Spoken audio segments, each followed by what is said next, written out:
It's now my absolute pleasure to get to introduce Dr. Steve Robbins, who said in an interview not long ago, and I'm quoting, "When you encounter someone who has different ideas, thoughts, and beliefs than you, ask yourself, what journey do they walk? What journey do I walk? And why am I so certain that I'm right?" Those are hard questions to answer, especially when you really do believe you're right. And all of us do sometimes, right? Like, absolutely. I'm really excited for us to have the chance to hear his insights on leadership, inclusion, innovation, and the power of caring. And I know that they grow from his incredible life journey as an immigrant who's faced poverty and discrimination and who uses his own experiences to connect with and motivate people all over the world. His background in communication, social psychology, and cognitive neuroscience drive and shape his work and give him a unique and powerful perspective on how to create conditions in which every person can feel that they belong and that they can thrive. And that is what we're all aiming for and looking for.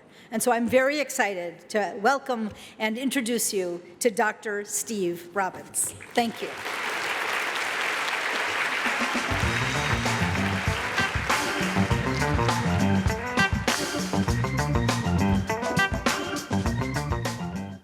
Hello. How you do? Very good to be here. Very good to be in Madison, Wisconsin. I bring greetings from East Lansing and Spartan Nation to Badger Nation, right? And bring a unifying message. University of Michigan, not as good as us, right? So all about unity here, right? So very good. I do things kind of different. We have Q&A at end, but I have Q&A at beginning too, right? But I switch around. I ask you question. So first question I ask, what first word, first thought pop into your head when you see and hear me? Just yell out, first thought. Humor, oh yeah, Jackie Chan, just like Jackie Chan. Right, what else, what else pop in head? What? Accent. Oh, I have accent, yes. But you have accent too. Everybody have accent from another perspective, right?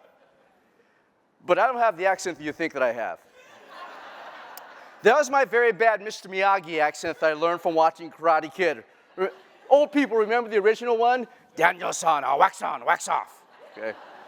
I don't do that accent just for fun. I do it for a reason. In graduate school at Michigan State University, a colleague of mine did a research project that he ended up calling the uh-oh syndrome. And the uh-oh syndrome was this. He was doing research on how would monolingual English-speaking students react to professors' accents. So he plopped himself down in these various classes that had professors who spoke with accents. He would watch, he would observe, he would listen. And as soon as these professors would start speaking with their accents, what would some of the students do? Well, my friend saw some students get up out of their seats and leave the class, never to return, presumably because they didn't want to deal with the professor's accent. My colleague stayed, watched the students who stayed, studied them throughout the semester, and to make a long story short, this is what he found out. At the end of the semester, he asked the students who stayed, what was the communication like? Can you tell me a little bit more about those interactions? Many of the students said, we thought we have communication issues, but we really didn't. They said, over the course of the semester, we learned to understand and decipher words that we couldn't understand at first. Kind of like what many of us parents do with our little kids, right? Parents out there, raise your hand so I see who you are, okay? And would-be parents, take note, okay? When your kids were first starting to speak, could you understand every word that they said? No. At that point, did you say, uh-oh, and just drop the parenting class? Some of you probably wanted to at various points, didn't you? But you stuck around, and over the course of time, you learned to understand one another. Very simple question here for all the parents. When you could not understand your kids, why did you stick around? I heard a few good ones, and I heard the one from over here that said, I had to. Let's just assume you stuck around because you loved them and cared about them, right? At least that's the story we'll tell social services when they stop by. And when you loved and cared about them, you put some effort into understanding them. And when you put effort into understanding them, what happened for you over the course of time? Yeah, you learned to understand them until they became teenagers, and then the process starts all over again, right? Well, that was the key for these students. The students who cared about something, whether it was their grade, the professor, or something else, when they cared about something, they put some effort into understanding. And when they put effort into understanding, guess what happened for them over the course of the semester? They learned to understand things they could not understand at the beginning of the semester. So what my colleague found in his research is something that we all kind of know intuitively. And that something is this. The more effort you put into understanding, the more you understand. What? Yes, effort is positively correlated with understanding. Those students who had indicated on a survey at the end of the semester that they put some effort into understanding ended up evaluating these professors with their accents as good or better as any other on the campus of Michigan State University. My colleague wrote this in his paper. He wrote, "In our encounters with difference, which we have more of in the future, we need to give others a chance." In our encounters with difference, we need to give others a chance, he wrote. Now, I like what he wrote there, but I love more what we talked about after his paper came out. We talked about this. In our encounters with difference, we need to give ourselves a chance. We kind of flipped the switch, turned the arrow. In our encounters with difference, we need to give ourselves a chance, we talked about. I love what we talked about because of this reason. See, probably like me, you've watched and observed in our society. When something is wrong, when something is broken, who do we like to go fix first? Yes, the other person, right? It's always the other person's fault, isn't it? But think about this for a second. At any given moment, we are the other person. At any given moment, we are the other person. Who's the only person you can truly fix? Yourself, exactly. And that's why I'm here. I'm here to help fix you. All right, I got some good laughs on that one, because that's the best the jokes are going to get during this presentation. No, I'm just here to share some things that I've learned along this journey that others call diversity and inclusion. Now, some people refer to me as a diversity expert. I'll be honest with you, I don't know if I'm a diversity expert. Why do I say that? In large part, because I don't know what a diversity expert is supposed to be like. First of all, there's no university on the face of the earth where you get a PhD in diversity. There's no list of criteria that people come up with that says, if you know these things, you do these other things, you're now a diversity expert. Nothing like that. If I'm an expert in anything, it's around human behavior. And I more consider myself a student of human behavior. My PhD, my doctorate is in the field of communication science. If you know anything about the field of communication science, you know it goes out of two more well-known prominent fields called psychology and sociology. So you can think of me as a psychosociologist, right? I'm a psychosociologist. And what I do as a psychosociologist is I study you all, right? I look what you're like in your natural habitat. I look what happens to you when you encounter new and novel things. I observe how you treat other people when you're under lots of stress or don't get enough sleep or a combination of both. And it's not very pretty at times. I'm also this thing called a cognitive neuroscientist. You know what that means? Exactly. It means I had no dates in college. That's what it means, right? No, it just means I'm a geek who studies the brain. My particular branch of neuroscience has been labeled social neuroscience. So what we in social neuroscience do is we explore, look at, observe what the brain's doing in social settings when other human beings are around. We look at how others' words, their actions, their behaviors impact and actually shape our brain over time, and then how our brain influences to act when we're around other people. The coolest thing I find in social neuroscience is we'll explore a lot in my talk, and becomes the basis for inclusion and belonging, right? The cool thing I find in social neuroscience is this. Our brain has two fundamental needs. Well, it has a number of fundamental needs, but the ones we're going to talk about today directly impact inclusion and belonging. Those two needs are this. See, our brain wants to be part of a group. It wants to be part of a group, and not only does it want to be part of a group, get this, it wants that group to value it. We're going to take a quick look at those needs and explore them further in the talk. Now, during this talk, we're going to explore a lot about the brain. We explore the brain.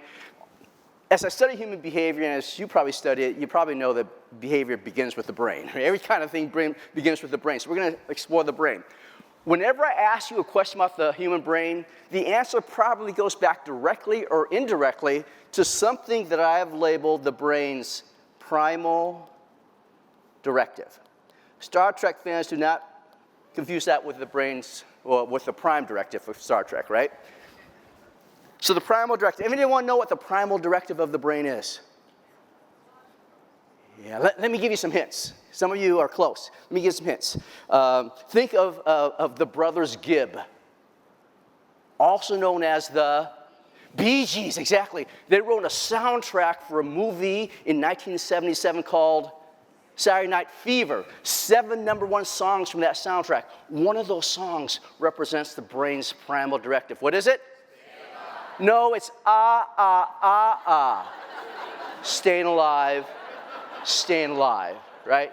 So whenever I ask you a question about the human brain, you say staying alive. Got it? So why does the brain want to be part of a group? And you all say, yeah, there we go. Think about it this way.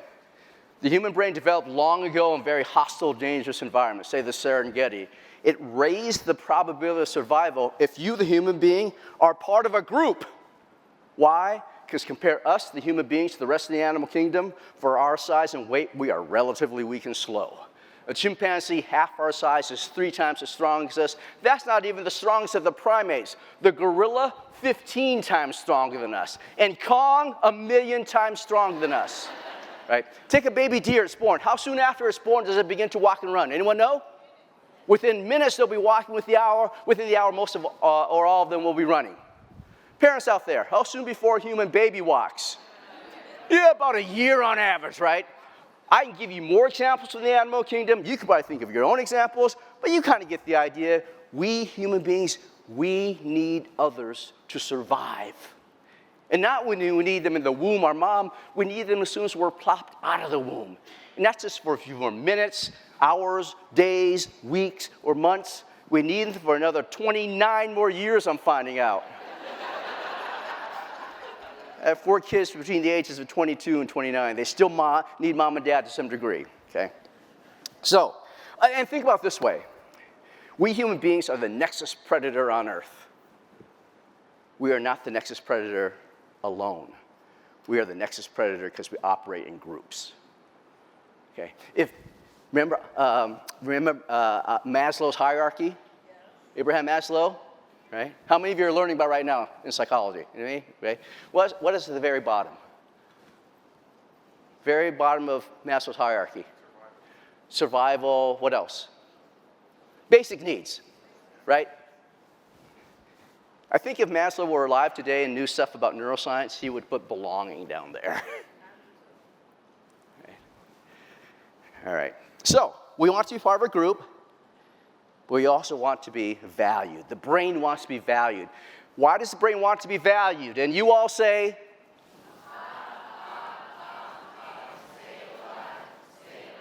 yeah, the people who weren't on beat last time made it back. Okay. So think about it this way. Let's say you're part of a tribe long ago in the Serengeti. Dangerous, remember, dangerous, hostile environment. That tribe values you, but it doesn't value you that much. You're very low in the hierarchy. Under those conditions, what happens to you when the tribe starts to run low on food and water? You're one of the first not to get food and water, right? What happens to you when the tribe starts to dabble in sacrifice? You're one of the first to be experimented on, aren't you? One of the first to be thrown off the island, so to speak. So to be part of a group, a tribe, to be valued by that tribe, take those 2 conditions, add on some other factors, sprinkle in a ton of time, and what you get is this. The brain is hardwired to belong. And I'll show you some of the neural circuitry a little later. For no other reason, that's why you should be addressing issues of inclusion. It's a fundamental need for the brain. We have a social brain. If I had more time, I would talk about what a social brain means. We are social beings. But that's why we work on issues of inclusion. Right? Now, when you hear the word inclusion, oftentimes another word comes with it. What is that other word? Historically, this is what you've heard, diversity and inclusion, right? We've added equity on, and I'll talk about equity in a second, but when you hear these two words, they've historically come in that order, right? Diversity and inclusion, D&I. I'm not a D&I guy. I'm an I&D guy. Not because I don't value diversity. I value both. But here's the reason. I'm I before D. Research suggests if you don't have an environment of inclusion, diversity can't be leveraged. Right? If you don't have a culture of inclusion to some degree, you can't leverage all the differences that come your way, that you want there. What happens if you don't have that? If you have a bunch of diversity, but you really don't have much inclusion? Well, think about it this way. Some research suggests this. Imagine a homogeneous group of people very much alike along many factors, many dimensions, and they don't get along. Because you got a homogeneous group that doesn't get along very well, and then you bring new and different people into that group. What does research suggest happens? The people who don't get along start to attack the new people coming in. Long ago, it was about physical attacks. Today, it's more about psychological attacks, right? They see a common enemy, they form coalitions and attack the new coming in.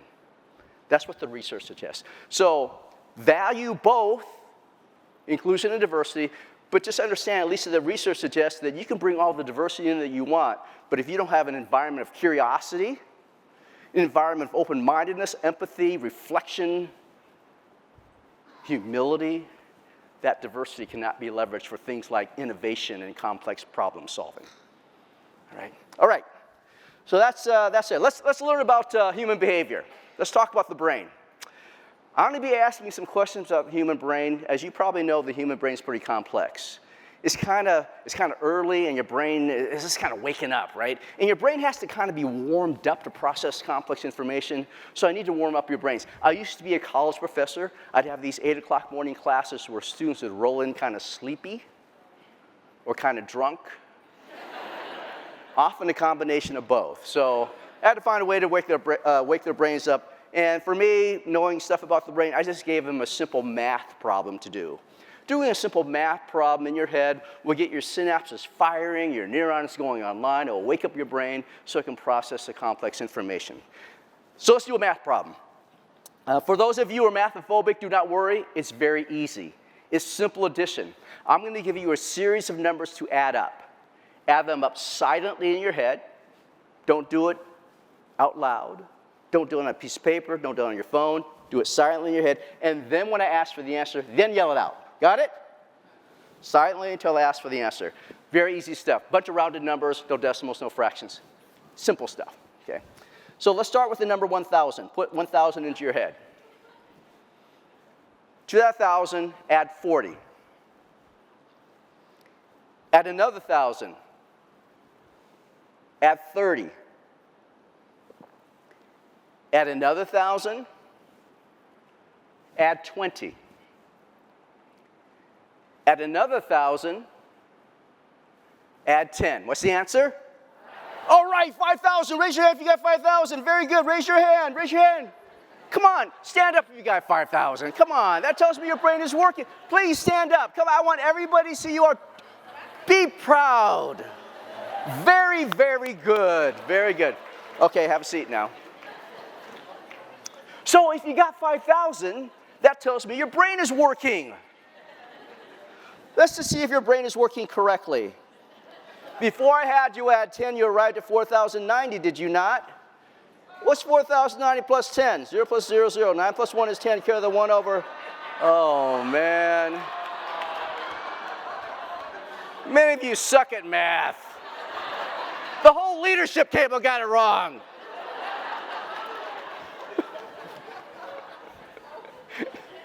Do not worry if you got it wrong. I do this all around the world with many different audiences. Every single time I do it, a majority of the people get it wrong. It doesn't matter if it's NASA engineers or Disney Mouseketeers. It does not matter, okay? A majority of the people get it wrong. This illustrates something about the brain, a systems issue about the brain. I don't want to say a systems problem because this issue can also lead to good solutions too. So it's a systems issue. Why do so many of you get it wrong? First of all, let me ask this. Was this a relatively hard math problem? No. In the universe of math problems, this is very hard. Engineers tell us that. Not hard. So how come so many of you got this simple addition problem wrong? Who said, say it out loud. Yes, you got it. Your brain loves patterns. Your brain is a pattern recognition machine. It loves patterns. It loves patterns so much, it will find patterns where patterns don't exist. Right? So let's ask a question. Why does your brain love patterns? We'll ask it from two different perspectives. From a psychology perspective, from a neuroscience perspective. You probably know that if you ask a question and try to answer it from two different perspectives, you might get two different answers or more, right? So we're going to ask that question, why does our brain love patterns from a psychological perspective and from a neurobiological and neuroscience perspective? Just for those of you who don't know the difference, there is a difference in psychologists and the neuroscientists. And simply put, it's more complex than this, but simply put, the psychologist studies the mind, the neuroscientist studies the brain. Think of it as software versus hardware. Much more complex, but for our purposes now, think of it that way. So, why does our brain love patterns from a psychological perspective? From a software perspective? For easier, yeah, it kind of flips over to the neuroscience perspective. Yeah. It has a lot to do with your brain hating uncertainty, and it wants to make predictions. If our ancestors on the Serengeti long ago were really good at identifying patterns in their environment and making good predictions about what might happen, they survived a little longer. Businesses that I work with, if they are relatively good at identifying patterns in their consumer base, client base, and make good predictions about what their client base might need, they make a little more money. It operates the same way today, okay? So much more to the answer of why does our brain love patterns from a psychological perspective, but for our purposes today, it's about reducing uncertainty and being able to make predictions. Well, by the way, think of patterns kind of like a pattern, stories. Stories. When we encounter phenomena in our world and it creates uncertainty, we will create stories of how to explain the phenomena. Or, because we're so lazy, we will adopt stories from other people. And if I like you, I will adopt your story without fact-checking. If I don't like you, I will not adopt your story without doing any fact-checking. Which gets to the neuroscience reason for why our brain loves patterns so much. What is it? 4-letter word, kind of like Wordle, but easier. Anyone know it? I said it earlier. I slipped it in there. Your brain is lazy. Your brain is lazy. Okay, that's the negative way of putting it. The positive way of putting it is what? Your brain is efficient. We know your brain runs on an efficiency principle, which means it's always trying to conserve energy. To understand that better, you need to know some basic neurobiology. Sasha, do you know this? She knows this. She's in neurobiology. So she probably does. She needs context, so I won't put her on the spot. The average human adult, the brain accounts for about 2% of the mass of the average human adult, but requires about 20% of the body's energy at any given moment in time. For its size and weight, it uses a disproportionate amount of energy. It is an energy hog. And this is not fake or imaginary energy. It's energy in the form of glucose. Your brain primarily runs on glucose. Okay? Processing information requires energy. Thinking requires energy. How many of you have had these days where you start the day energized, refreshed, you've had a good night's sleep, you go throughout the day, do nothing really physical, but end the day completely exhausted? Have you had those days? Yeah, you're probably on your third day this week, right? That's because thinking requires energy. But with that said, you cannot lose weight by thinking really hard. Okay? Some of you were hoping, weren't you? Now, theoretically, you could. They did a cool study. It hasn't been replicated, but they did a cool study. They look at chess masters playing in a high-level chess tournament. And what they found out, long and short, is this. Those chess masters use as much energy, burn as many calories as a marathon runner running a marathon. So when somebody says they're mentally tired, mentally fatigued, that's a thing. And what are you like when you're mentally tired? You're sucky. Well, you raise the probability of becoming a sucky human being, don't you? Right? You're not necessarily sucky, but you raise the probability of becoming a sucky human being. Oh, by the way, I have a podcast coming out called Be Less Sucky, so look out for that. Let me give an example of the difference between you energized and you not energized, okay? And I'm going to go back to the parents, and this is a good lesson for those who might be parents later. So some of you students here are thinking about that. Just keep this in mind.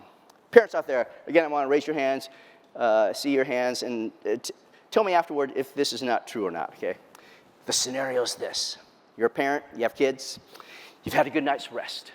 You wake up energized. You're in a positive mood. During breakfast, one of your kids reaches for some orange juice, spills the orange juice all over the table. In fact, the glass falls off the table and shatters onto the floor, glass everywhere. In an energized, positive state, how do you respond to what just happened? What do you say to your kid? Tell me, parents. That's okay, bud. Accidents happen. Let's clean that up and get you off to school. Right? You do all the good things that the good parenting books tell you to do. So you clean up the mess, get the kids off to school, you go to work. At work, all day you've had to deal with people. And they start draining you, drip by drip of your energy. You end the day completely exhausted. You come home for dinner with your kids. Sometime during dinner, one of your kids reaches for some water, spills the water, glass everywhere. Now, how do you respond to your kid? You were adopted. Twice. Sorry for those of you who may have been adopted. I didn't mean anything by that, okay? When we're in a kind of energized, happy state, positive mood, we're pretty good human beings.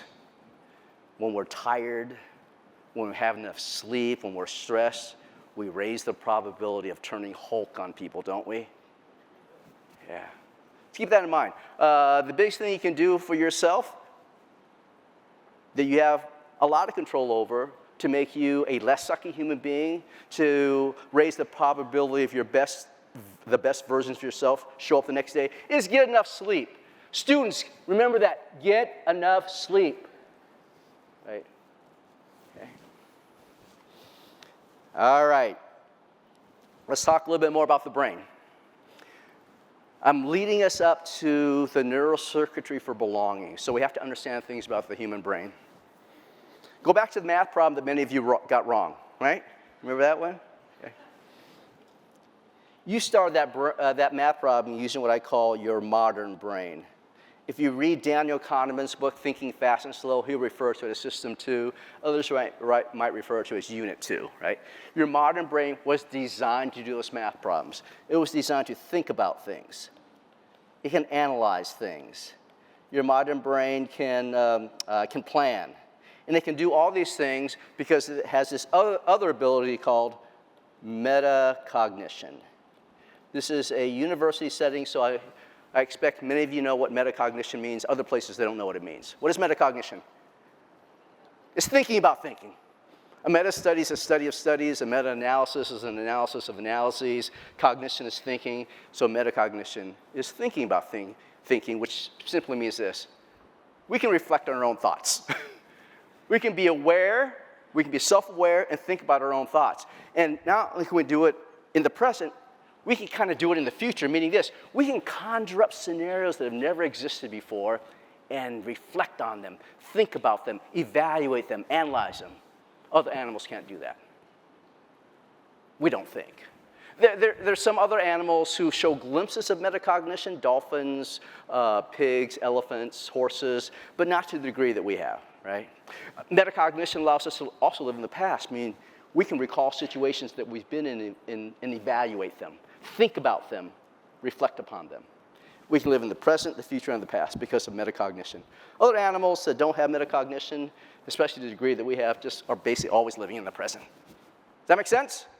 Okay, so you start that math problem using this modern brain, but then once your brain thinks it's found a what? A pattern, it moves into something that I call the ancient brain. Kahneman referred to it as System 1. The ancient brain was not designed to think about things. It was designed to quickly react to things without thinking. It bases its reactions on past experiences. Now, because it doesn't have metacognition, it doesn't reflect on past experiences and evaluate them and analyze them. It makes associations. Remember Ivan Pavlov and his dog? Think of that as like your ancient brain, right? So based on its patterns, it will write you simple rules. Fancy name for those simple rules is heuristics. Right? Maybe a better way to do it is give you kind of another math problem that you'll understand. Okay? If you encounter situation A and do B and C outcome occurs and you like C outcome, your brain notes that. If that happens over and over and over again, your brain goes, I found a pattern. You know, in a sense, it will kind of write you a line of code in your brain. If A, do B, hopefully C. Are you following? Where can a problem lie? Well, here's where one problem can lie. It's when you think you've encountered A, but you've actually encountered X. But because you thought you encountered A, you do B. And since now it's X plus B instead of A plus B, Z outcome occurs, and you do not like Z outcome. Your ancient brain, in its quest to conserve energy, does things very quickly. So sometimes that means it leaves out information. It forces new and novel things into something that it already knows. Is that making sense? That's where stereotypes stem from. Let me give an example of how this operates. This works. Say this word out loud with me, joke, J-O-K-E, 10 times. I'll ask you a question. No, not yet. We'll say it aloud 10 times. I ask you a question. You say it out loud, the answer, okay? People online, follow us, do it too. In fact, as we're doing this, make sure that everybody at your table is doing this out loud. If they're not, just slap them upside the head for me. Okay. Ready? Here we go. Joke.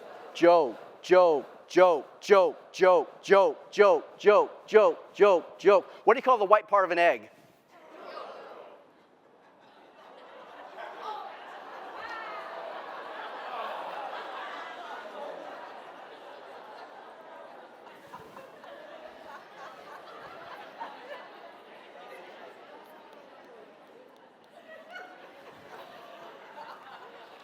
Even as some of you were saying it, you go, this is wrong. Right?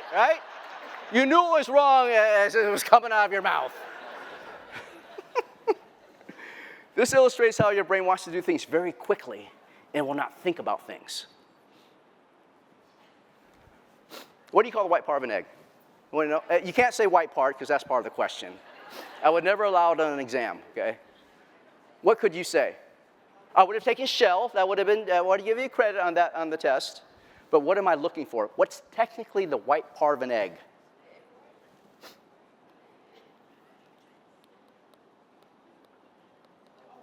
Albumin.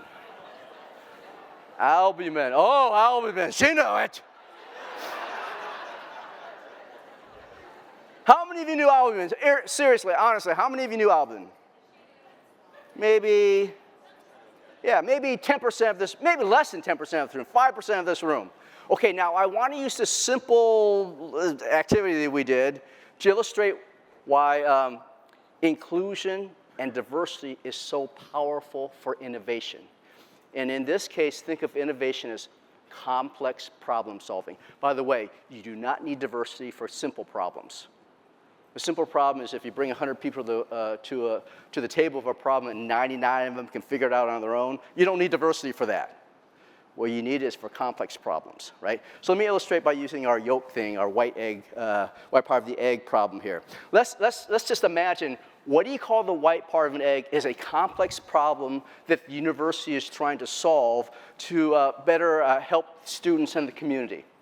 Are you following? That's the context, right? So, what do you call the white part of an egg? Complex problems we're trying to solve. We bring people to try to solve the problem. But people, who actually got albumin right, the question right, and said albumin? Yeah, less than 5%. Raise your hand.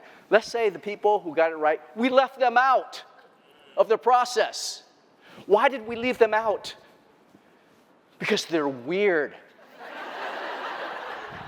Why are they weird? Because they know albumin. Only weird people know albumin. By definition, they are not normal. And we leave them out. We eventually come up with the solution, but it's not the best one, and it comes way down the road when we had the solution within our midst, but we didn't include the other person who is different than us. That's just a simple illustration. We can look at it further, research it. Inclusion and diversity is powerful for complex problem solving. All right, that all make sense? I can make you look stupid all day if I wanted to, okay, with my, okay. Okay, let's get to the heart of the matter here. We're leading up to the neural circuitry for belonging. And it comes from the university that Chancellor Mnuchin worked at, UCLA. So we'll get into that in a second. Let me give you two, well, let me do it this way. I'm thinking about the time I have. Your brain, one of fundamental, its primal directive is what? Staying alive, staying alive. So primarily, what is it trying to detect as it encounters something? A person, an idea, a belief. What is this trying to? Threat. Let me put this all into context for you as well. Although it's the year 2024, there's still part of your brain that thinks it's on the Serengeti long ago, the ancient part, which is your limbic system, okay? Now, research suggests that our brain, the human brain, can will identify or evaluate something in less than 0.25 seconds, less than a quarter of a second. How does it make an evaluation, let's say about a human being that you've encountered, in less than 0.25 seconds if that human being is multivariable? How does it process all those variables and come with an evaluation in less than a quarter of a second? So when I say multivariable, if you don't understand, everybody is multivariable. Different height, different weight, different clothing worn, different perceived sexual orientation, multivariable. Maybe hundreds of variables. How does your brain process hundreds of variables in that quickly? It doesn't. So what does it do? Variable reduction. One of the things it does other things too, but in this case I'm going to talk, it reduces the variables, it leaves out variables, okay? I think one of the main variables it relies on is this. Is that person, is that idea, is that belief an insider idea, or outsider? In-group versus out-group, okay? Oh, by the way, I think every diversity dimension we talk about reduces to insider, outsider because we have this social tribal brain. Whether you're talking about race, gender, class, what department you work in, if you live in the city or work on a farm, it's reduces down insider, outsider. Is that kind of making sense? Okay. And here's the thing. Research suggests that we don't see insiders and outsiders neutrally. We have a kind of a natural positivity bias for an insider and a natural negativity bias towards an outsider. Why? Because if our brain is trying to keep us alive, it has to err on seeing the outsider as kind of dangerous. If it treated an outsider as kind of neutral or even positive, what might happen? We invite the killer into our home. Okay. Oh, by the way, just a side note here. Let me. What is a bias? Are biases good or bad? They can be both. In fact, they're neutral. If we put it in the context of what we're talking about, a neuroscientist like me, all we see a bias is a cognitive shortcut the brain takes to conserve energy. A cognitive shortcut the brain takes to conserve energy. That's what a bias is. In order to label a bias positive or negative, good or bad, you have to attach it to a goal. Meaning, if your bias helps you achieve your goal, if your shortcut helps you achieve your goal, that's a good bias. If your shortcut, your bias helps you to not achieve a goal, doesn't help you achieve a goal, that's a negative bias. Is that making sense? Okay. How many of you take some unconscious bias training? Waste of time. Sorry to say, that's what the research suggests. Why is unconscious bias training a waste of time, oftentimes? Because it's unconscious. Right? There are ways to address it, but most people don't do the stuff they need to do after the training. Let me put it in a different context for you. When I asked you, did you take unconscious bias training, and you raised your hand, I would suggest you didn't take unconscious bias training. You took unconscious bias education. You had an educational workshop. In that educational workshop, hopefully you got some good information, expanded your knowledge base about bias. What you didn't do was training. I come from a sports background. I played 2 collegiate sports. I have 2 kids who played Division I sports. Training from that perspective, skill building takes what? Practice. It takes practice. Just because you have the information and knowledge about unconscious biases, about biases in general, doesn't make you good at addressing them. You have to practice certain things. Okay? So I have more time. If I had more time, I'd go further into that. But I want you to understand the difference between an educational workshop and a training workshop. Right? To help you remember the difference, think about it this way. Would you like your kids to have sex education or sex training?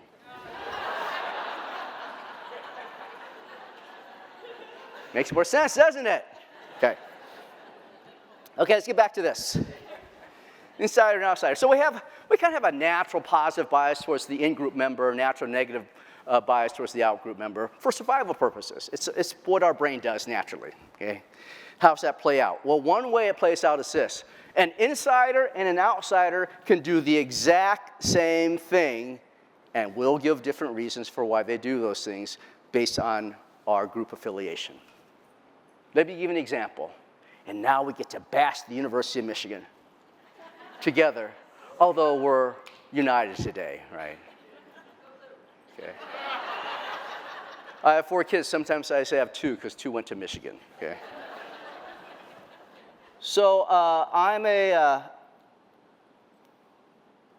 proud Michigan State Spartan. I say proud Michigan State Spartan, and I can talk about this because we don't play football against each other this year, okay?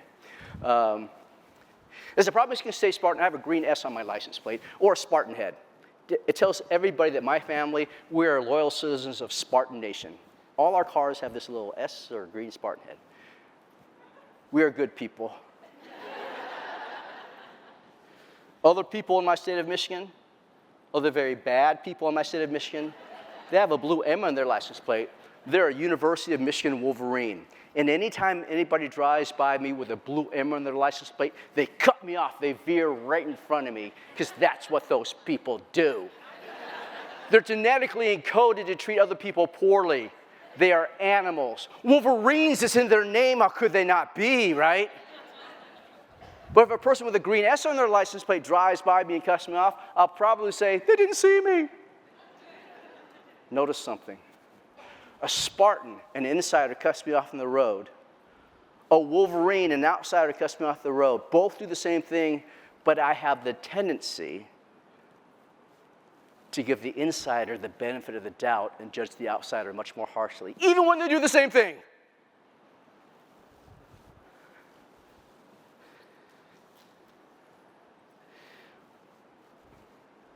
Why does the Wolverine cut me off on the road? Because they're idiots. That's actually true, though. I'm joking. I joke with you a lot, but I'm speaking truth now, right? Why is the insider, the Spartan, cut me off the road? They didn't see me. Variables outside of their control. Again, benefit of the doubt, less harsh on the insider, more critical, much more harsh on the outsider. Another example. An outsider is on welfare. Why is the outsider on welfare? They're lazy. They don't work hard enough. An insider is on welfare. Why is the insider on welfare? Bad luck, poor economy. Again, variables outside of their control. Right? I want to point out something. That's your ancient brain giving the quick reaction. Less than 0.25 seconds. Okay? What happens if you take 3 or 4 seconds, which is all the research suggests, you just need to pause for 3 to 4 seconds to give your modern brain a chance to come online. And what could your modern brain do? Well, maybe it could do this. How many of you have heard stories of outsiders, people you don't know very well or at all? Some of them are on welfare and they work very, very hard, 2, maybe 3 jobs, and they still can't get out of that situation. How many heard stories like that before? Yeah, all of us have, right? How many of you know insiders, people like you, who are downright lazy? Yeah, they come over for a holiday. They're called relatives. Right? See, in that situation, your modern brain can sift through the information, take more in, evaluate it more critically, and go, I have good information, and I have good and bad information about insiders. I have good and bad information about outsiders. Maybe I should think this through more. Right? That's what the curious person does. The critically minded, curious person.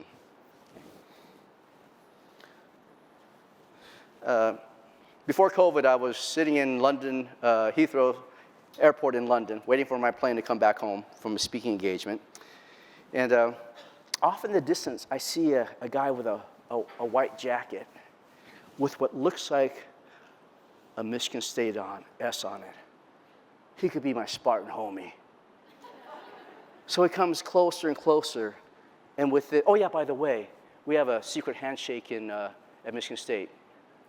If I say go green and there's a Spartan, yeah, a Spartan, a true Spartan. You hear it? Go white. I say go green. A true Spartan says go white. So keep that in mind as I continue the story. He's getting closer and closer. Within hearing distance, I yell out, go green. He looks over and goes, go white, like she did. And I go, my homie, I can trust him.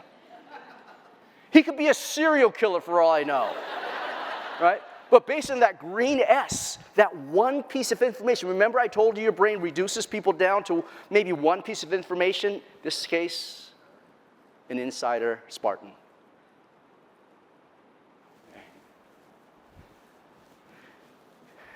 It only needs one piece of information.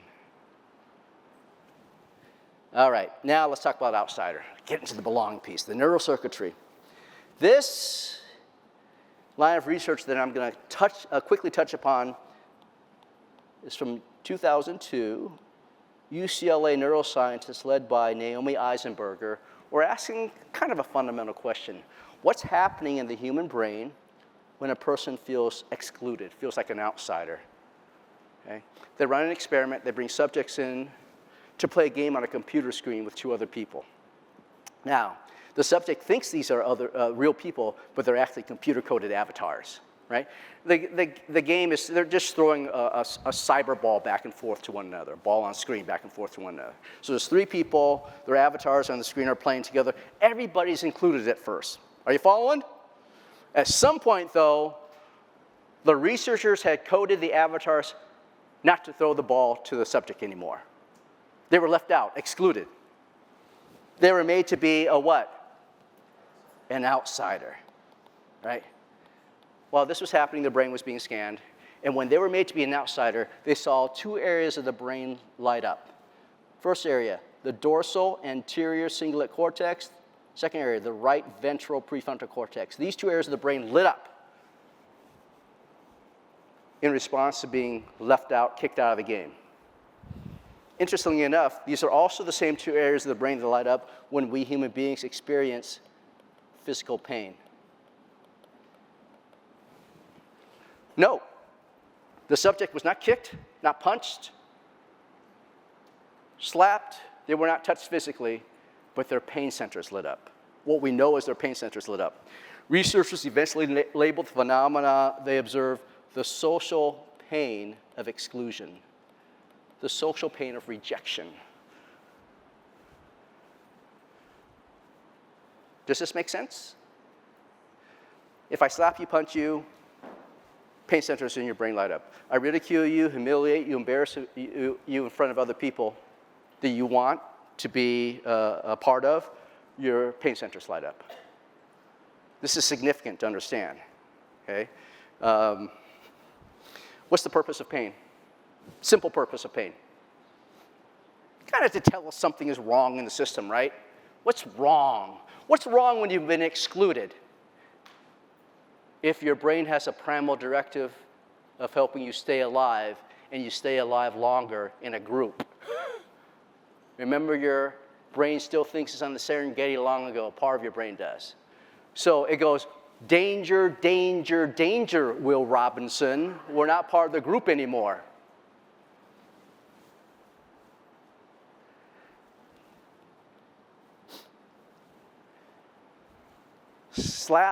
Getting slapped, being humiliated, two different subjective experiences processed by the brain, kind of very similarly.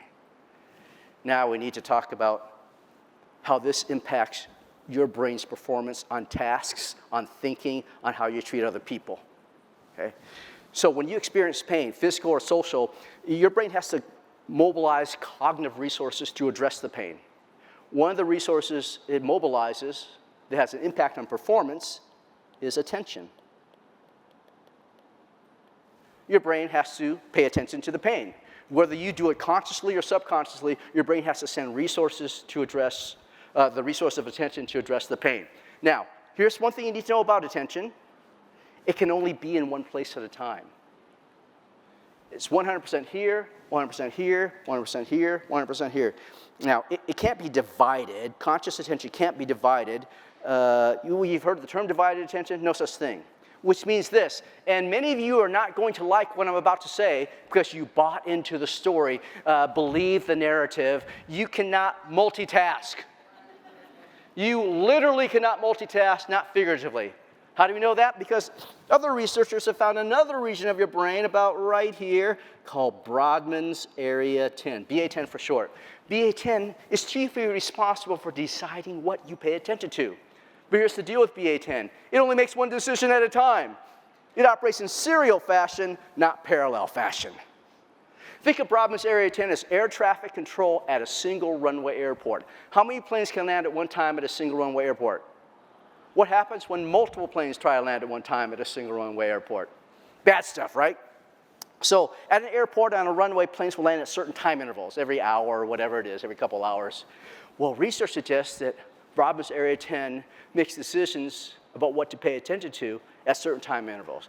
That time interval, the fastest, 7 milliseconds, 7 one-thousandths of a second. That sounds fast, doesn't it? Do you have anything to relate it to how fast it is? Blink your eyes. When you blink your eyes, that takes you approximately 350 milliseconds. So when you think you are multitasking, technically you are fast toggling, fast switching at a rate that's 50 times faster than you can blink your eyes. Right? If the tasks are simple, repetitive, you've done them a lot of times, you can do this real fast, and it appears as if you're multitasking, but technically you're not. Okay? The problem lies when you encounter new and novel tasks, complex tasks. That's when you tend to make mistakes. Okay? If I had more time, I'd run an experiment to show you why you can't multitask, but let me give you these two examples. How many of you, in reading a book, will get down to the bottom of the page and you'll go, what did I just read? Right? And you go, let me read that again. So you read it again, you go, what did I just read? For the second time.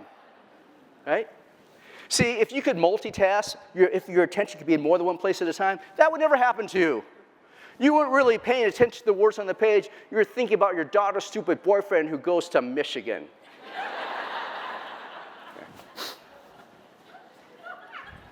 Tonight, go watch a news program, ESPN Sports Center, whatever you like to watch for news. Try to listen to the anchor, read the bottom news feed at the same time. If the information is simple, you have context already around it, it's familiar to you, your brain is actually pretty good at filling in the blanks. The problem comes in when it's complex or new and novel to you. Right? Your brain can't make sense of it, or it makes the wrong sense of it. Or it doesn't remember it at all. Is that making sense? Okay, so now you might be asking, some of you, the smart people in the room are asking, why is Steve talking about your brain's inability to multitask in a session on inclusion and belonging? Well, let me lay down the logic for you, because you know I'm going somewhere, don't you? When you feel like an outsider, your brain suffers what researchers have labeled social pain. And whether it's social or physical, your brain has to pay attention to that pain, whether you like it or not. What did we just learn? How many things can your brain pay attention to at any given moment in time? One. Hey, now here's the scenario. As I lay out the scenario, you imagine, have you ever been in it, or have you observed it happen? A new person to a group has been asked to come to the group to share an idea. Okay?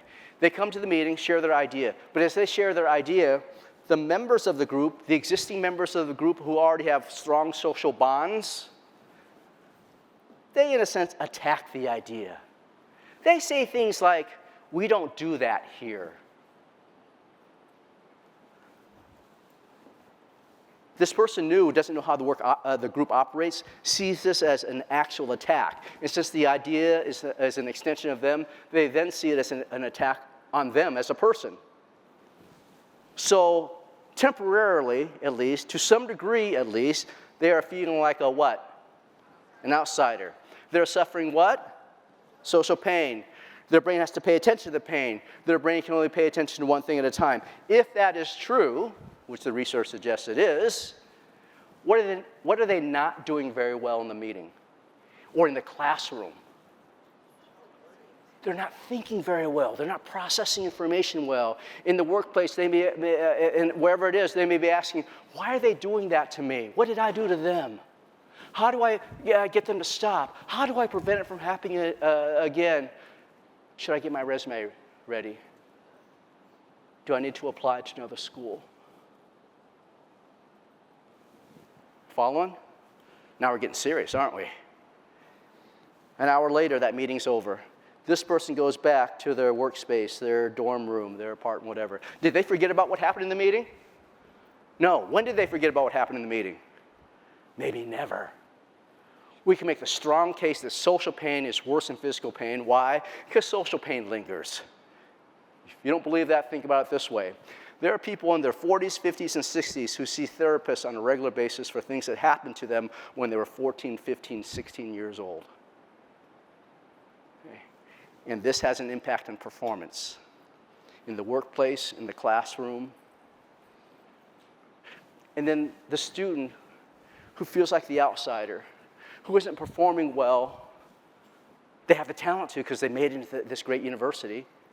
Their background says they have the talent, the smarts to do it, but they're not doing very well. And then those who do not know what's going on, who do they blame for not doing very well? The student. Maybe not the environment that they operate in. Okay. All right. So can I finish with my story and tell you why this is important, so belonging is so important, and that why I think we have to have a reframe of what DEI is, or at least we have to have some alternative options of how to think about it, to invite people into the conversation. when they may be resistant at first, because we need those people too. Okay? So my story is this. This is why I do the work that I do, why I'm on stage bringing my message of belonging to people. I was born in Vietnam, came to the United States in 1970 when I was 5 years old. In that year, my mom married an American serviceman, not necessarily because she loved him, but to take me, her only son, out of a war-torn country. The war was getting closer to where we live, becoming more dangerous. So she makes that decision to marry this guy, take us to the United States.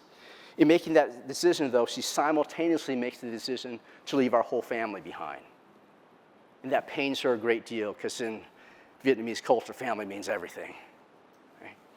To offset some of the pain she felt, to give me and herself hope as we fly across the oceans, my mom tries to teach me some things that she had learned about the United States as she was growing up. She tried to teach me some principles and concepts embedded in words that many, if not all of us, know.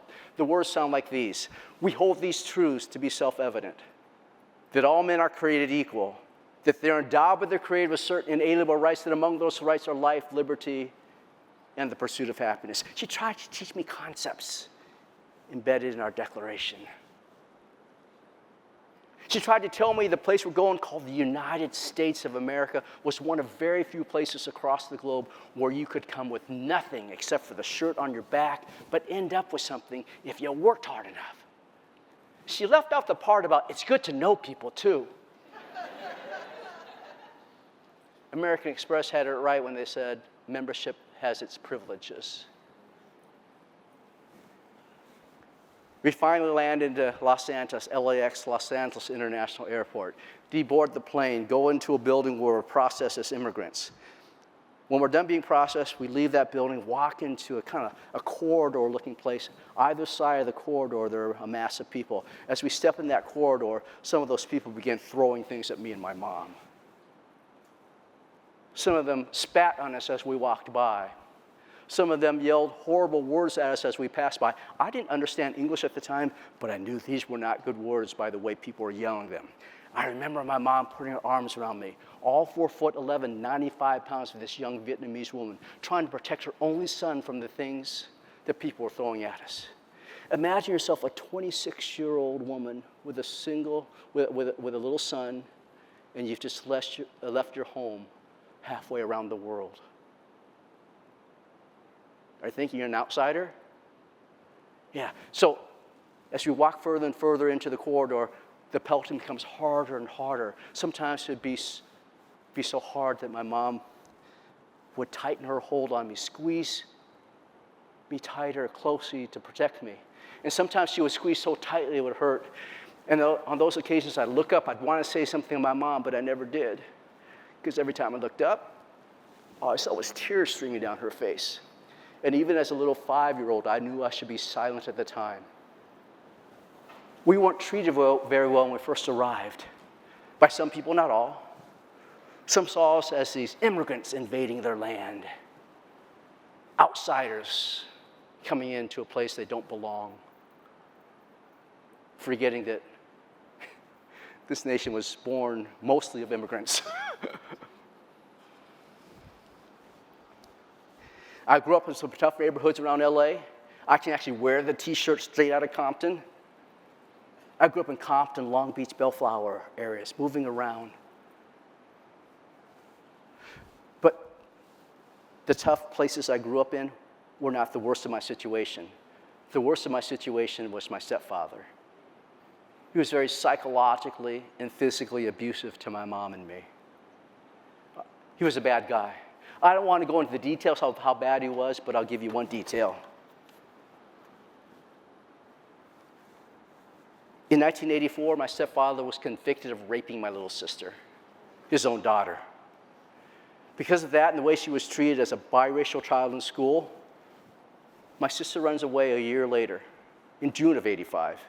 1 month after my sister runs away, my mom gets a phone call from a detective in the King County Sheriff's Department in Seattle, Washington. And in so many words, the detective says to my mom, he says, "Mrs. Robbins, we have some bad news. We just found the other girl that your daughter ran away with, but she was sexually assaulted and bludgeoned to death. And as soon as he says that, my mom frantically asks, what about my daughter? What about Diane? What do you know about her? And all the detective could say was, we don't know. There's no trace of your daughter. We don't know. There's no evidence of your daughter. We don't know. There are no leads to follow. We don't know. We don't know. We don't know. All I could say over and over to my mom's questions was, we don't know. That was 1985. It's 2024 now, and we still don't know. How many of you have heard of a guy by the name of Gary Ridgway, a.k.a. the Green River Killer? 48 confirmed deaths of young women in the Green River area of Seattle, Washington, many more unconfirmed. Law enforcement believes my sister might be a victim of the Green River Killer or a copycat. After that phone call, my mom is not in a good place. There are not many happy days in her life after that phone call. But there came a time when she was happy, at least temporarily. Came in June of 1991, 6 years later after that phone call. My mom flies out for my wedding celebration. It's the happiest I've seen her since that phone call. She was laughing at people's jokes. She was hugging other people. It brought great joy to my heart to see her that way. But the celebration ends. My mom flies back home to Washington State, where she's living at the time. Just a few months later, I began graduate school at Michigan State. My mom and I are separated by more than 2,000 miles, so we talk on the phone every week. On this particular phone call in late October 91, we're talking and we're sharing. And as we're about to close, before we hang up, my mom says to me, she says, Long, my Vietnamese name, Long, you have Donna to take care of you now, and we hang up.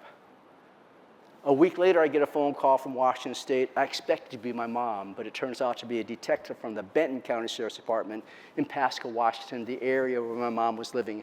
And in so many words, the detective says to me, Mr. Robbins, we have some unfortunate news. We just found your mom, and she was hanging in her shower. A week after my mom says to me, you have Donna to take care of you now, my mom takes her own life. Up until the point of my mom's suicide, I hated being Asian.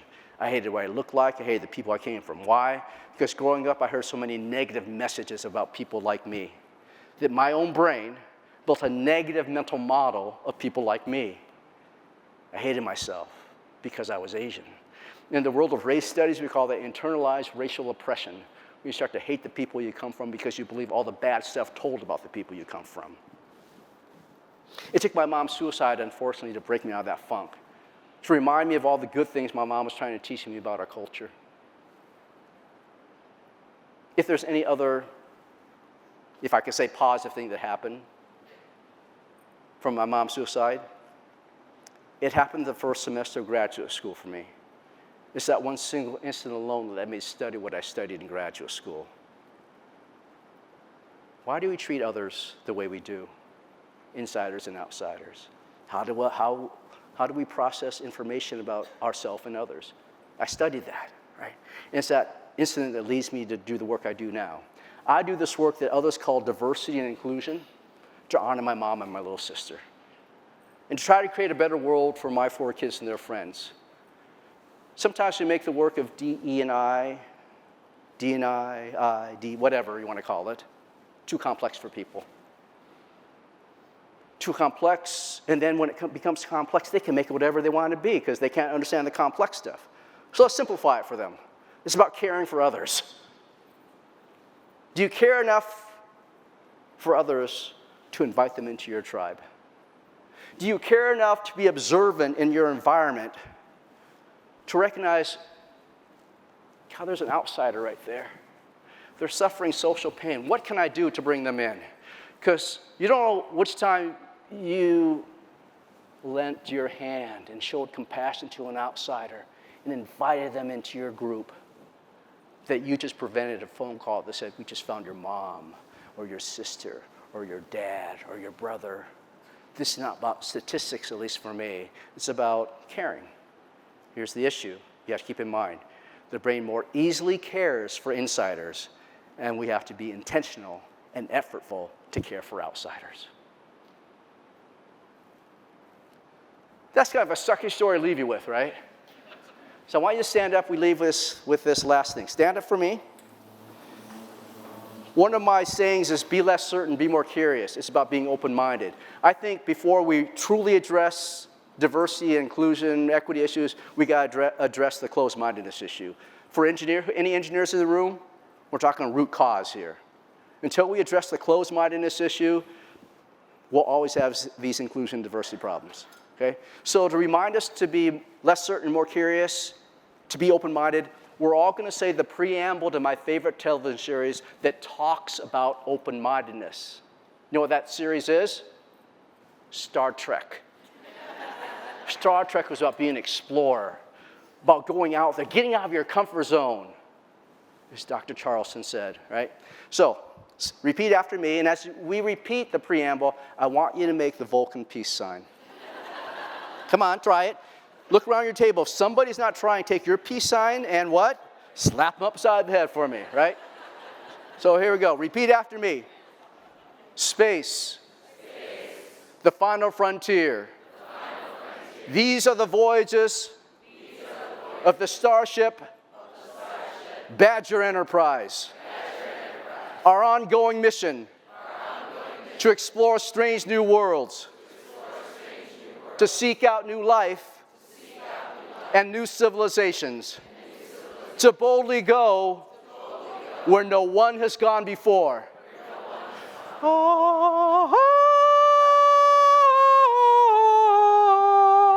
Thank you for your time, everyone.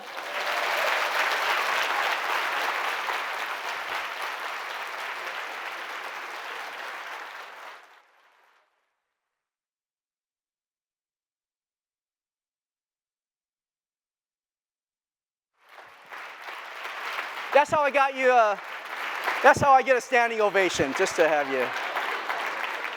I think we're doing a Q&A thing now, right? Except, Sasha, not everybody's gonna, you sit on this side. The people have seen enough of me, so. We should stand up here so people can see. Yeah, because the people can't see. It's okay if we stand, Sasha? Okay, good. Q&A time. Well, thank you so much for that insightful address, Dr. Robbins. Thank you. My name is Sasha Kraus, she, her pronouns. I'm studying neurobiology and Spanish here at UW-Madison for the class of 2026 with certificates in health policy, Chicana Latina studies, and global health. I'm also pre-med, a New York STEM Posse scholar, as well as a Wisconsin International scholar. And I'm from Queens, New York. Work a little harder, Sasha, please. So I'll be asking Dr. Robbins a few questions, and if we have time, we'll give the audience an opportunity to ask questions as well. And you can submit your questions by scanning the QR code in the back. Let's get started. Yeah.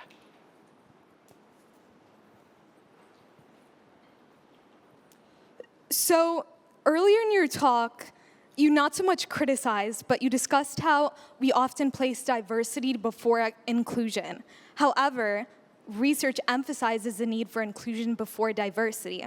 And so what are some practical ways organizations can leverage the science of human behavior to foster a more inclusive environment? I think we talk about it plainly and openly to people that says both are great, but they have to come in certain order, right? It's like baking. I was making banana bread not too long ago, and my wife says to me, hey, honey, follow the recipe. You got to do things in certain order for the banana bread to come out right. Well, my banana bread came out perfectly. You know why? Because my wife is overseeing the project. But if I do it incorrectly, it doesn't turn out very well. And sometimes because we started with diversity, we believe that should be the goal. But let me ask you, and plainly, what do diversity numbers tell you? What's the only thing 100% it tells you? You have certain numbers of people in certain classes in certain groups. That's all it tells you. It doesn't tell you if you have belonging. It doesn't tell you if you have equity. It doesn't tell you if people feel good about it. So combined, they become powerful. So I'm not saying leave diversity aside. I'm saying think about them as co-partners in a project. And each has their own purposes. But the research that I know leads to say, we got to get this part right so we can leverage this part. Hope that helps. Oh yeah, by the way, we didn't talk about equity. Let me talk about equity. What is equity? Fairness. Yeah, fun, simple word, fairness. Do you know what part of your brain lights up when you think things are unfair? Of course you don't. You're not a neuroscientist. The anterior insula. I'm going to light up your anterior insula right now. Want me to do that? Okay. Everybody hold out an imaginary glass. Sorry, Sasha, for doing this. Hold out an imaginary glass. Everybody do this? Okay, take your imaginary glass, right? Spit into it. Imagine spitting into it. Don't do it for real. That'd be gross. Okay, go. I want to hear you go. Okay, good. Now, swish your saliva around. Now, drink back your saliva. Oh, see? I just lit up your anterior insula. Your anterior insula lights up when you think things are disgusting. We believe it started out in all mammals to detect disgusting, rancid, spoiled food. In human beings, we believe it broke off into detecting rancid, spoiled relationships. Right? To the human being, unfairness is literally disgusting. Sorry. Thank you so much for that. And in that effort to be less sucky, outside of your novel podcast, how do you see the role of technology evolving in either fostering or hindering inclusion?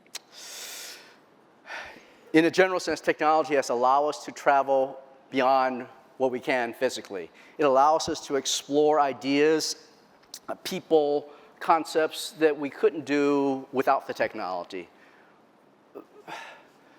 But it also allows us to explore only ideas that agree with us. We need to have a mindset of, I'm going to go outside my comfort zone, as Dr. Charleston said, and seek out what other people are saying. And I'm going to prepare for some cognitive dissonance, but I'm going to be okay with that cognitive dissonance. I'm going to be less certain, be more curious. So technology in itself is not good or bad. It's how we use technology. What are our goals? Do you have a critical mindset? Right? We researchers are taught to kind of, in a sense, disprove our hypothesis. Because our brain has this thing called confirmation bias. So if we create a formal or informal hypothesis about the world, our brain wants to prove that we're right. Because we know that our brain has a bias to do that, we researchers are trained to try to disprove our hypothesis. And if we can't find information to disprove it, we may come a little closer into believing our hypothesis might be true, but we never say, I prove this. We say the data suggests this. Okay.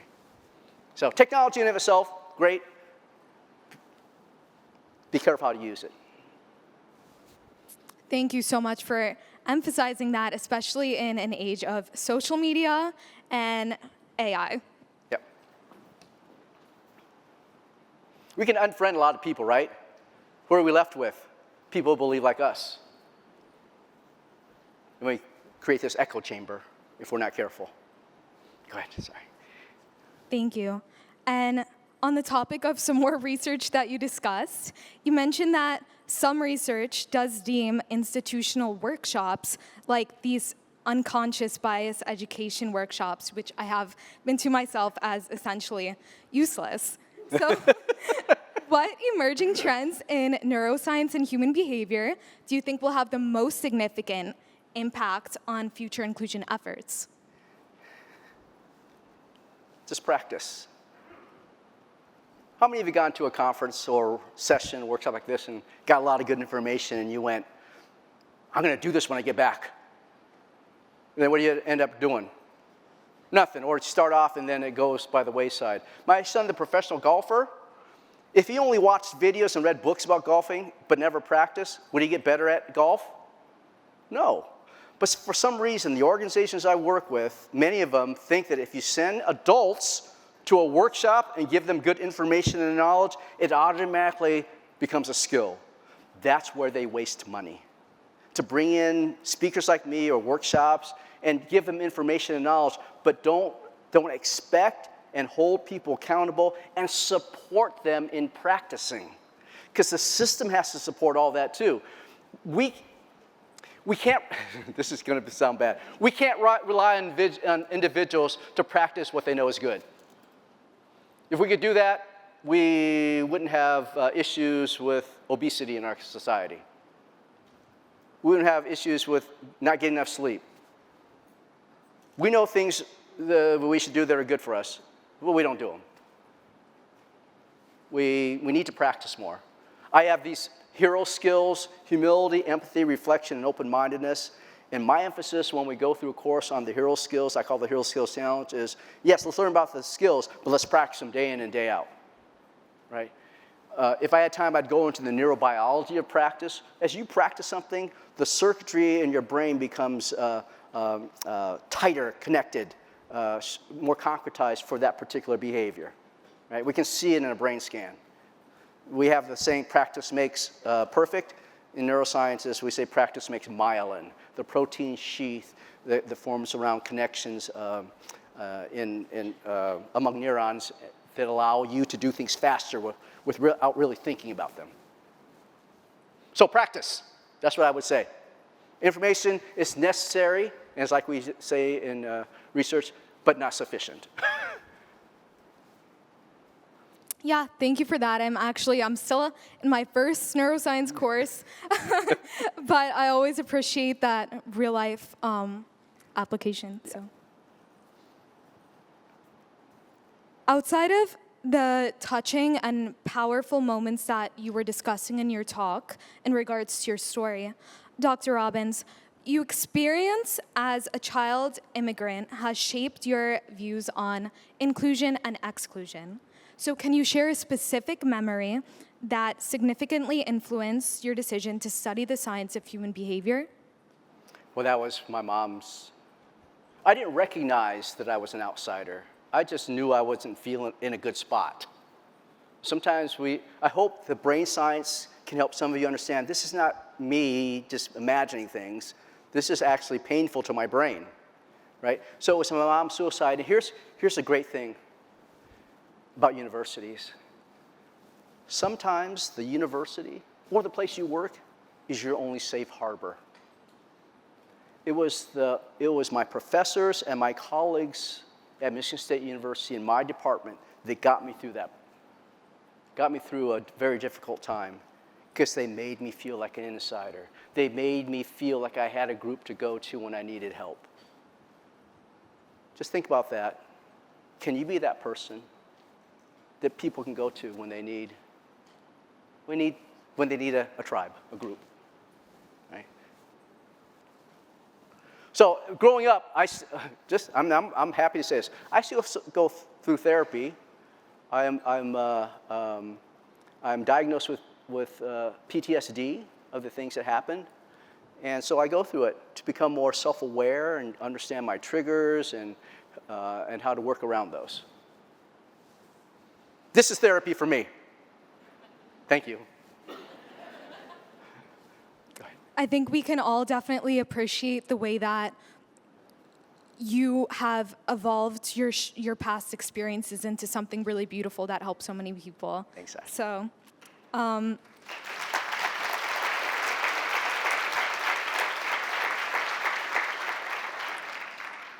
So those are actually all of our questions, but we do have some time now for reading the viewers' questions that have come in. Okay. Who's reading them? You'll hear them over the mic here. Okay. So, and apologies, we've got a lot of questions and not enough time, but we'll get through as many as we can. So the first one, do you have any ideas about how we can counter the current anti-immigrant sentiment in our country? For instance, do people who see immigrants as outsiders feel threatened in their own belonging status? My first reaction is control the controllables. Know what you can do, what you can control, right? The biggest thing for me, and this is just for me, other people may have strategies, is to befriend the person. Let them know that they have a group that they can go to, and be there when they have to share something, share their story. Let them know they have a group. Try to get to know them and see where they are in the process. I don't know what I can do to groups out there who are anti-immigrant, except to do the work I do now, and to try to influence my sphere. to have messages, compassionate messages that invite people to be more open-minded, right? Because the more we attack, the more they attack. There's this thing called the norm of reciprocity. Kind of, if there's any universal human norm, it's this norm where it's kind of tit for tat. I tend to do to you what you do to me. Our kind of ancient brain kind of operates on that. So if you attack me, I'm going to attack you. That's the natural tendency. Where it surprises people is when you don't attack back. Right? It may sound weak for some of you, but it's powerful and strong. You show strength when you stay who you are and not attack back, but find other ways to reach this person. And it may take time. It won't happen right away. Right? That's my strategy. You may have different strategies. I'm not saying that's the only one or the right one, but that's my strategy. And it's worked relatively well for me. A quick story. Remember I started with the uh-oh syndrome and effort? You have to put effort into this. I have to admit, before the election, there was a candidate I didn't want. And when I knew another person was going to vote for that candidate, and I didn't know them very well, as my ancient man was going, they suck. They don't know what they're talking about, right? Then before the election, I spent a week with my friends, my high school friends in Washington State, the ones I grew up with in my high school years, and they were voting for that candidate. But I knew them. I put effort into understanding where they were.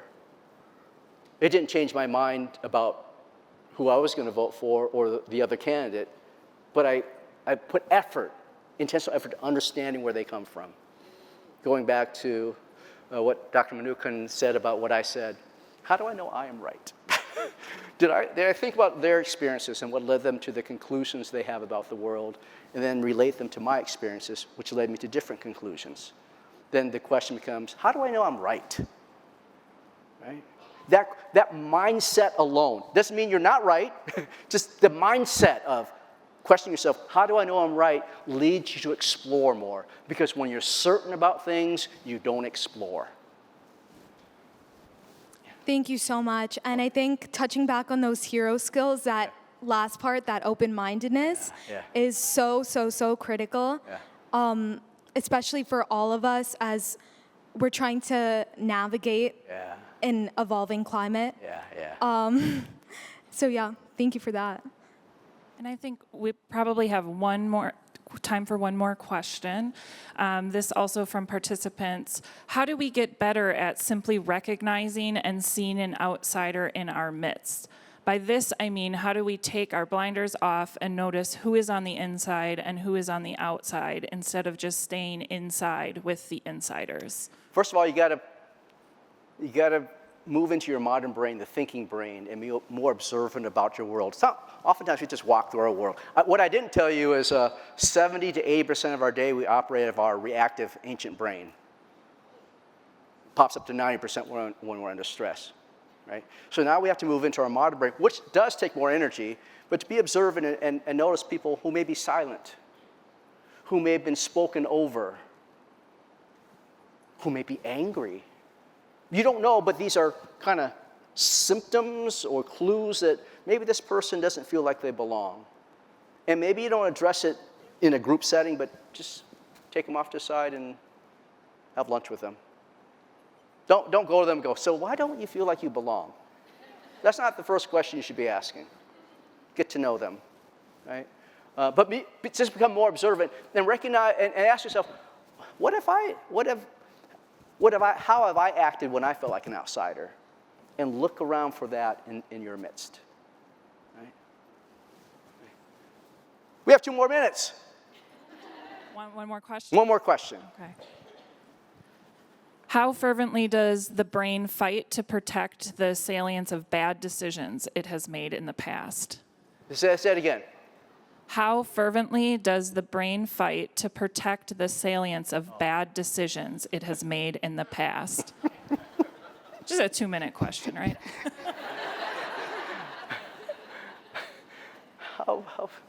Okay, how to make this in a short answer? It fights hard because it doesn't like to know it's wrong. right? And it will turn things around to rationalize being right, right? Now, that's kind of the regular person who doesn't work on themselves.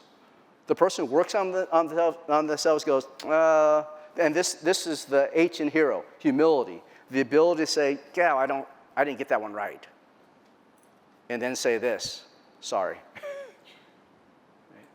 To be able to accurately recognize your own limitations and recognize when you may not have been right.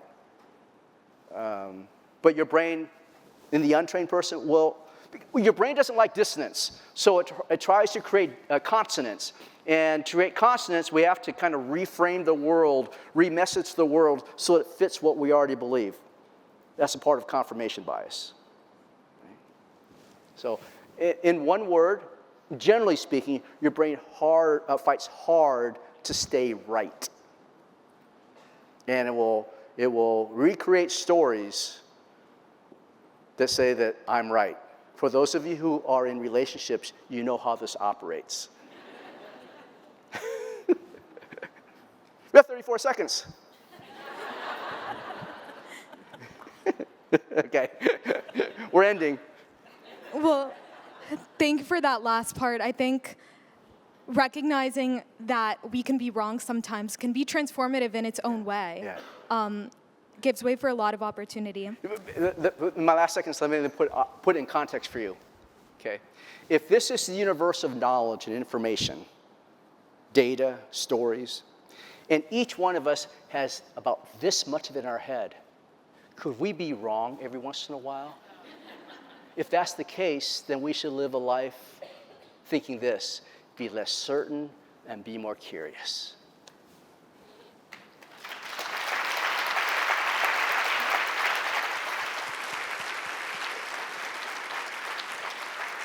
Dr. Robbins, thank you so much for speaking with us. Thank you. Thank you, Sasha.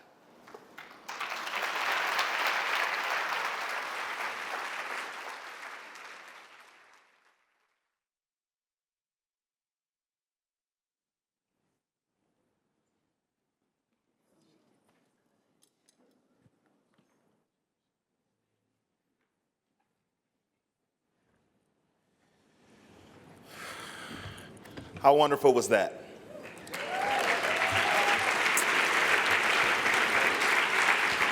Truly phenomenal to think in simple terms, right? That it's important for us to put the effort in to understand that when we care, if you indeed care, then you put in the effort. That if you don't have a culture of inclusion, then we can't even leverage diversity that we so eagerly seek for. Inclusion and diversity is powerful for complex problem solving, and the idea that we actually need diversity, that is so important. Sometimes we can get way too complex as it relates to this diversity thing, as it relates to this DEI thing. We talked about giving folks grace and understanding, and I love how Dr. Robbins just simply put DEI as just caring for others. Can we get back to caring? Can we bring people in, invite people to our group, and be intentional to care for outsiders? And so, how do we practice making people feel like insiders? I think we all have a challenge, at least today and tomorrow, to take this into each group and each session that we go into and begin that art of practicing so that we can refine our craft in creating equitable, inclusive learning, working environments. Give Dr. Robbins and Sasha one more round of applause. She's super brilliant, one of our posse scholars, and the accolades go on, so I can't wait to see what you do to help this entire world get better. So for those of you who were lucky to be the first 100 people here, who received a free copy of Dr. Robbins' book, What If, you can go to the Marquee Lounge, which is right on this floor down the hallway, if you would like him to sign your copy. So that's an extra added treat. And we'll now have a 15-minute break before our breakout sessions, which begin at 10:45 promptly, which are going to be located on the second and third floors. If you have some trouble trying to find the room, there's going to be some folks wearing white lanyards, and you can ask them, and they will help direct you. And so we have a special presentation planned at 12:30. So when you come back to the room, you can quickly grab your lunch from the Varsity Lounge and then head back in here, and we'll begin our special presentation at 12:30. So we'll see you all soon. Enjoy your diversity forum.